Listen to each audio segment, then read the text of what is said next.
Trying to do a run and you did alarm the doors, didn't you? You've been around that check and back. Can you come round here, Steve? Signatures from you, please. Okay, I'm waiting for Steve. Plenty of time in a minute. Bend over.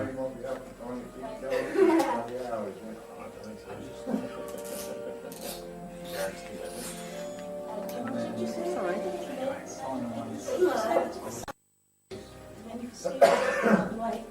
Really? If you want to let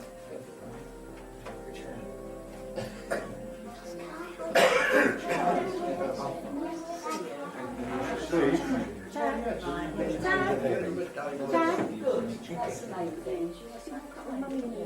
And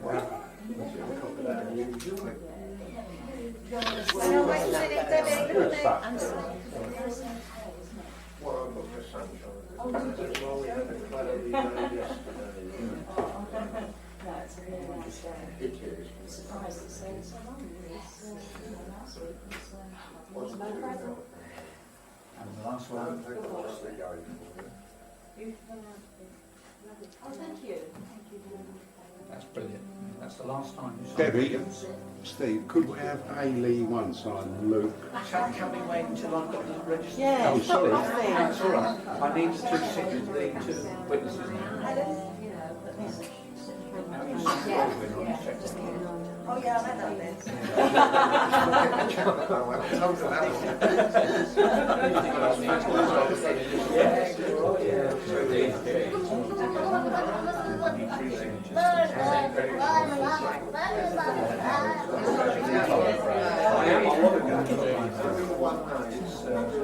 No, that's mine.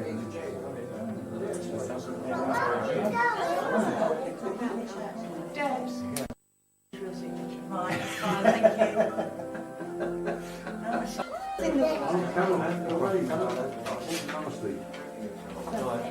The paper's ringing up to do the job.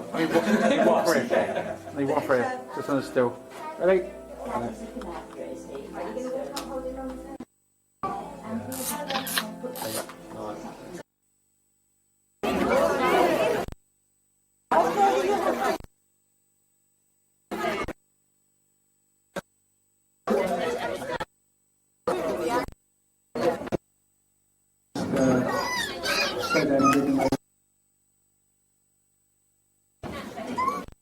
First duty is Debbie's phone. It's a little bit shy, so. I'd like to hand you over to the father of the bride, Mr. Ray Williams.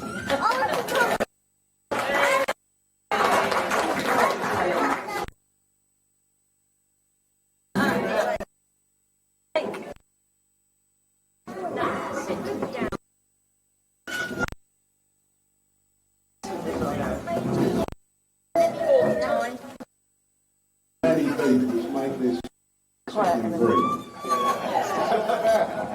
So brief it will be. First of all, can I thank everybody for coming, celebrate the wedding. Good to see you.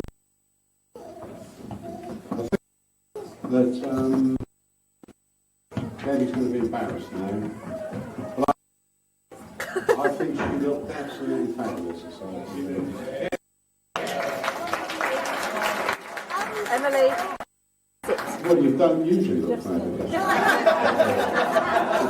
Don't ask silly questions. I think the Page boys were played. They look really good. And especially of Hayley, who was very good, and I thought you were one. Sit still, please. You sit still. Now, Debbie,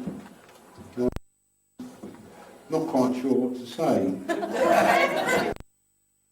I think I've been kind tonight.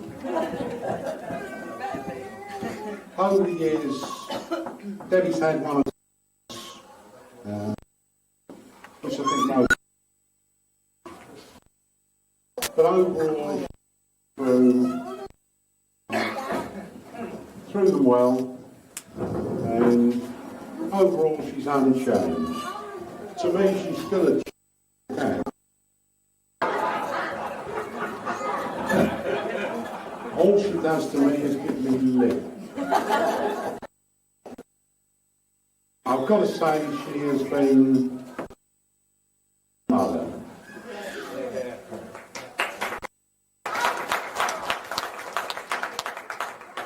There is very little doubt about the love she shows to Hayley Luke. And I hope terribly unlucky with I want to talk. Listen, talk. I want to talk. No, you can't. We'll talk later. You can get a present in a minute. I don't know what I've done with the son-in-laws like I've got. There's one over there. I don't know anybody who can believe this, but he supports Watford. So does the best man. There's two of them. Oh, there's two Watford supporters. Best man as well. Oh, yeah. Three. Oh. That's it though. When can you come? We'll arrange a match. And this guy, you know, Newcastle. Tell him what you think, Mick. Good boy. But on a more serious note, Steve is a hard-working. What does that say, Steve? When is it, June? August. I was nearly right. So, you know, great luck to the both of you.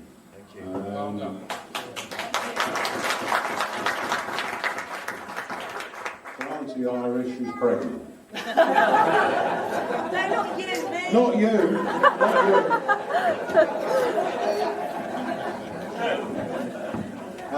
Finally, can I say you're a very welcome addition to my family. Thank you very much indeed. And, long may so. I wish both of them a totally happy and loving future. And to me, you are the ideal. Before I move on, can I say none of this would have happened without you. No, yeah.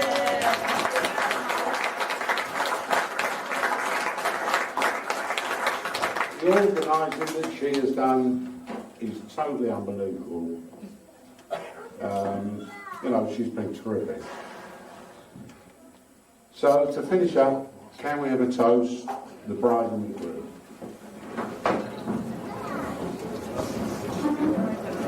Bride and groom.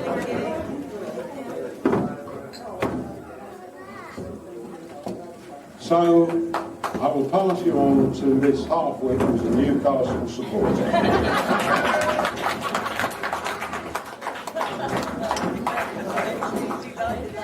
Just a quick word.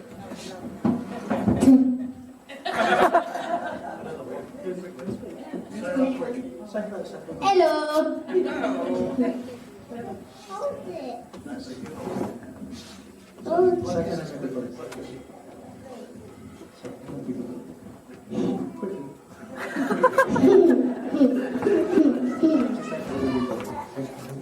Hello, Mummy. Hello. No, I'm going to hold it. Thanks very much there to Emmy, and thank you very much to Ray for your very kind words. A little bit peed off now because he's just taken about 3/4 of my speech. So that just about leaves me with 3 lines. Well, as Ray's basically said, thank you all ever so much for coming and sharing in the celebration of Debbie and my wedding.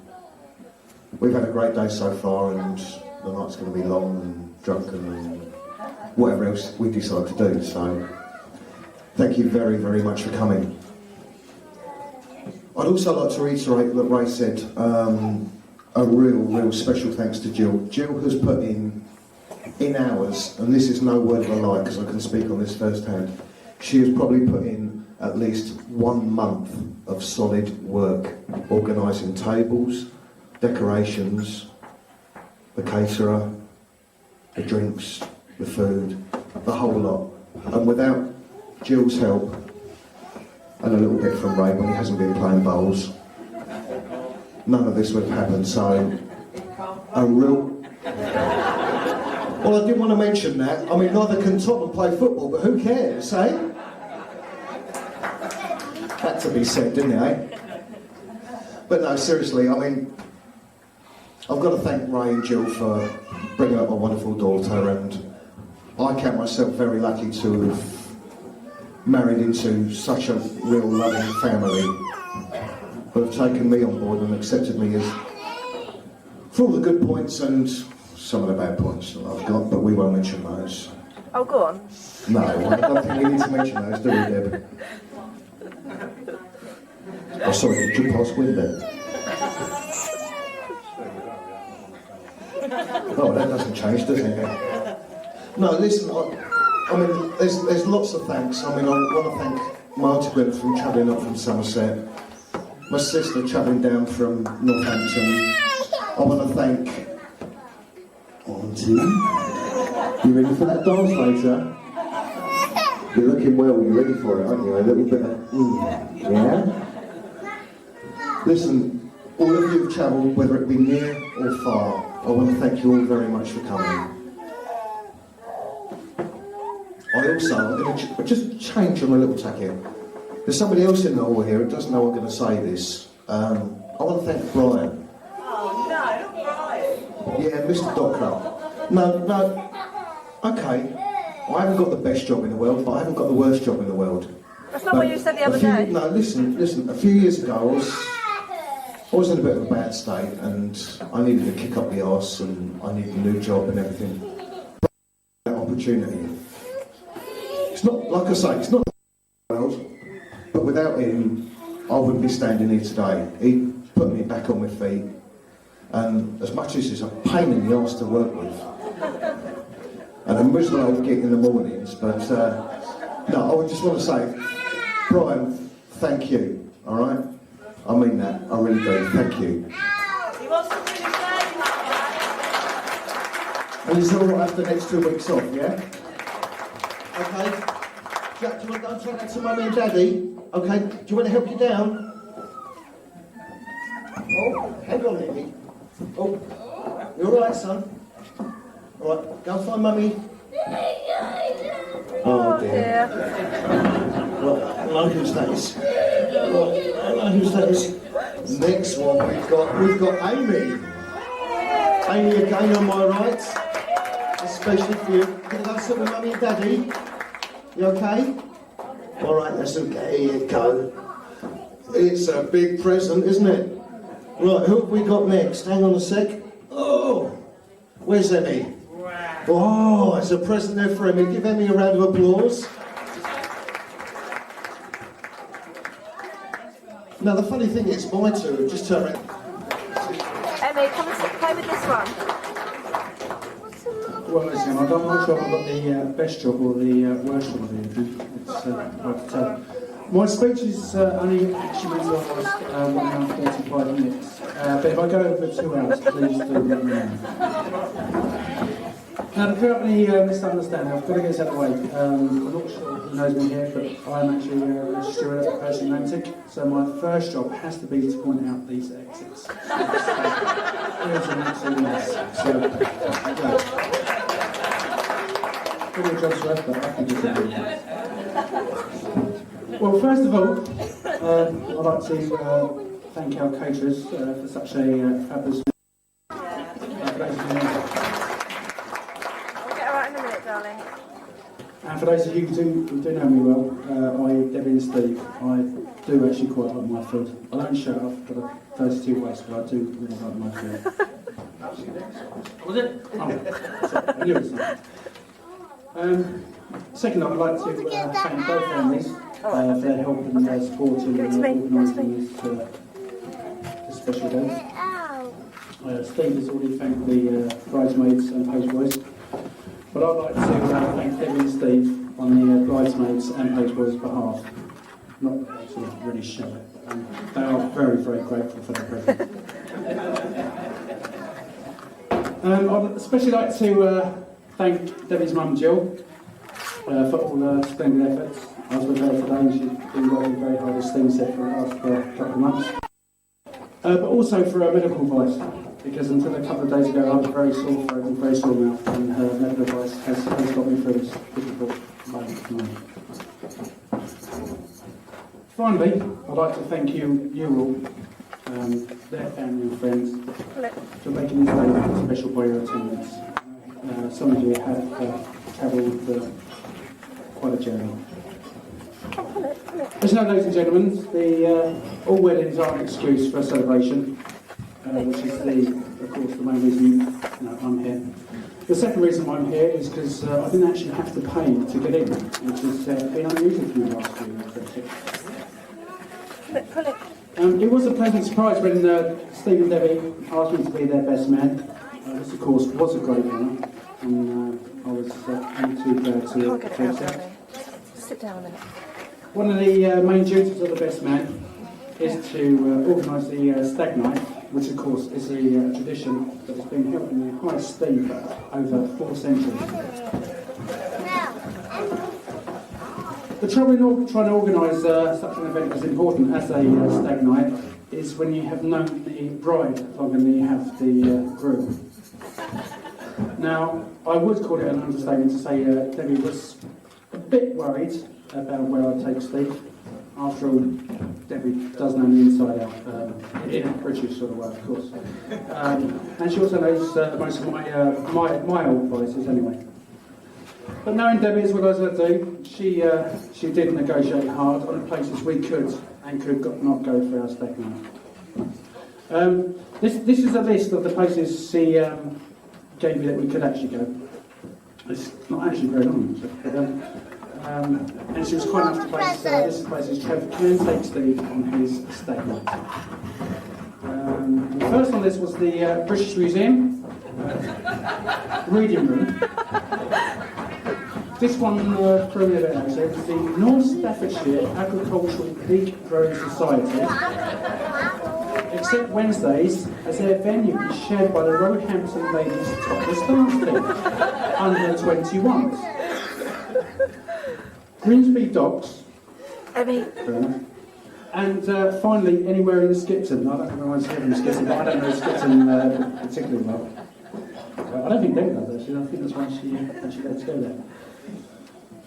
Now, if I can, well, I say read. I think what I'm going to actually do is show you the list of the places we couldn't go. Is and again, she's very kindly labelled this places I do not want Trevor to take Steve on his stag night by Debbie.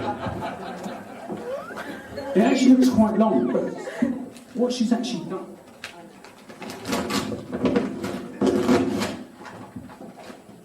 That's ruined the cover. I don't know what it is. It's actually a copy of the Yellow Pages, which I suppose it sort of hedges her bets really, because everything's covered. Absolutely everything. Well, as it happens, on the night of the stag night, he fell ill. He was quite ill. Coincidence? I think not. I've got your word on that, Debbie. Debbie, I've got your word on that. As I always said, I've actually known Debbie a lot longer than I have known Steve. So when Steve asked me to be his best man, to be honest, I didn't meet Steve about 2 years ago, so I don't know much about his past. I thought this would be an ideal opportunity to find out a bit about him. So I said to Steve, I said, in the few opportunities we got to meet him, so Debbie wasn't by his side since every word. I said, right, Steve, when do I get a chance to meet some of your friends for the stag night? And he said, he didn't emphasise it, he said, he kindly said, I thought, no, Steve, I've got to meet some of your friends because obviously it's a stag night.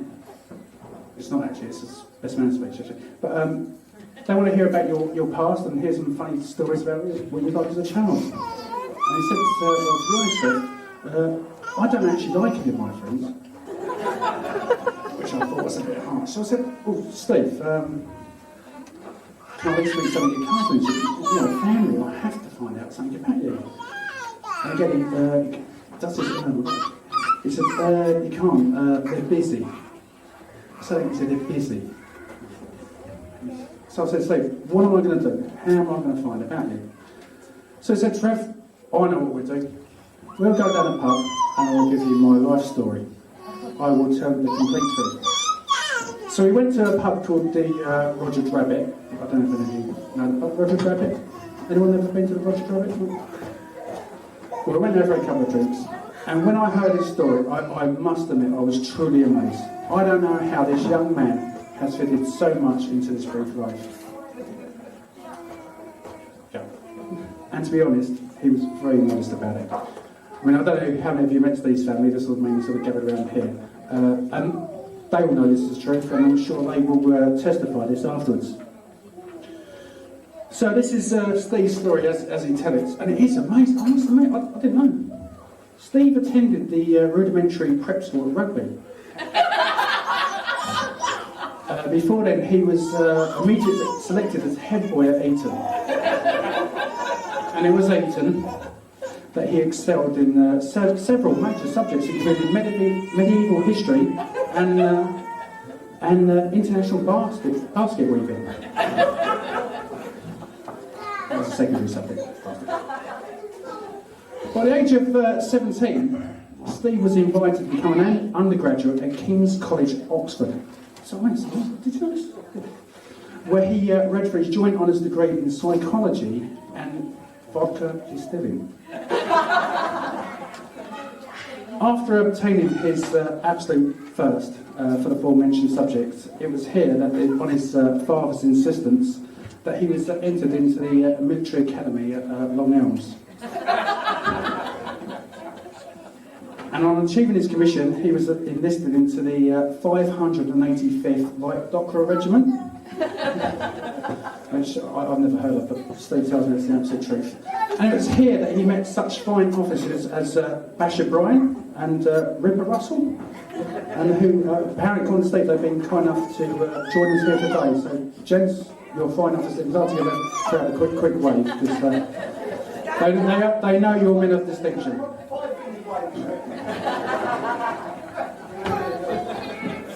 Well, as these other fine officers will verify, it was at the it was at the battle of the Three Valleys that he actually finally won his colours. Is this correct? Yeah. Which, lucky enough, I mean, I'm not sure how many of you know about military life, but when you succeed in battle, you are presented with colours, which Steve didn't know. But we did sneak and we did actually get these today, so, and he's very proud of them. I must admit, they are very good. This is the 585th Light Dockra colours, which Brian, apparently Steve did tell me that you were after a pair of these yourself. And for those of you who don't know the story, I'll let Steve explain to that one later. Well, ladies and gentlemen, as you know, Steve is still a serving officer with the Light Dockra. 585th, so I have to get that quite right.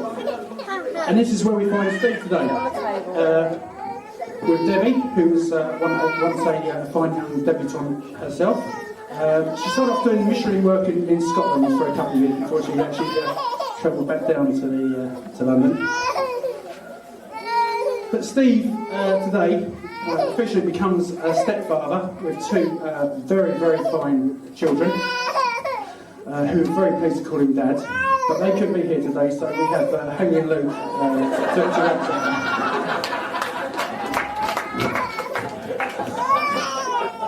But joking aside, I've known Haley and Luke as long as I've known Debbie, and that is the truth actually. No, they are both fantastic kids with a very, very bright future. well not we, but the real one, but Debbie and Steve will be expecting a brother and sister for Hayley and Luke in August. That's not, I saw the scan. Is he not showing the scan? Did you not show the scan?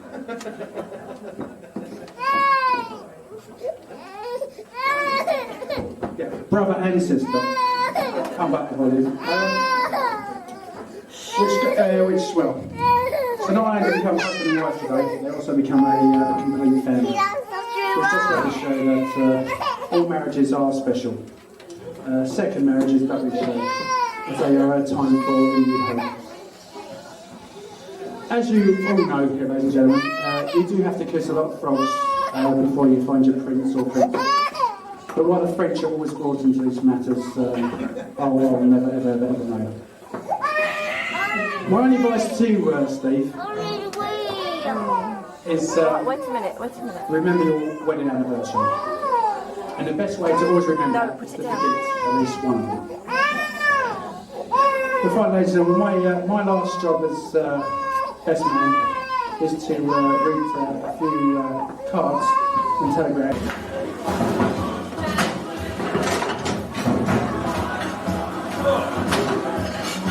It's like her dad.